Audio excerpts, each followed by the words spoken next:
લિયાવીર વચરાજ દાદાના દર્શન કરવા ગયા ને અમારા વિશાલભાઈ તો ગોલો ખાવાને બદલે પીવા મંડી ગયા। માતાજી મિત્રો, આજે રવિવાર ને આપણે જવાનું છે વીર વચરાજ દાદાના મંદિરે, તો ચાલો જઈએ। ફાઇનલી મિત્રો આપણે રોડે ચડી ગયા છીએ।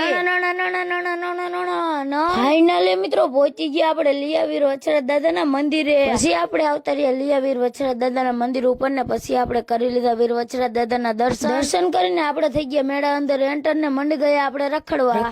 રખડતા થાકીને ઉભા રહી ગયા ને અમારા અજયભાઈ કે લેવી હે ઘડિયાળ। પછી અમારા અજયભાઈ જોવા મંડી ગયા વારા ફરતી ઘડિયાળ। પછી તો ફાઇનલી અમારા અજયભાઈ ને આ ઘડિયાળ ગમી ને એ ઘડિયાળ અજયભાઈ લઈ ઘડિયાળ લઈને પછી આપણે આવતા રહ્યા ગોલો ખાવા। મસ્ત મજાનો ગોલો બનાવી નાખ્યો ને પછી આપણે ગોલાને ખાઈ લીધો ને હાલો તમે હંધા મિત્રો ગોલો ખાવા। આ બાજુ અમારા વિશાલભાઈ ગોલો ખાવાની બદલે પીવે છે ને આ બાજુ અમારા અજયભાઈ ગોલો ખાય છે। ગોલો ખાઈને પછી નીકળી ગયા ઘર બાજુ। તો મિત્રો આજનો વ્લોગ અહીંયા સુધી હતો। વ્લોગ ગમ્યો હોય તો લાઈક શેર ને ફોલો કરતા જજો અને ફૂલ વિડીયો જોવો હોય તો આપણી યુટ્યુબ ચેનલ કાનોબાર 04 માં આવી જોઈએ। જઈને જોતા આવજો। હાલો, જય માતાજી।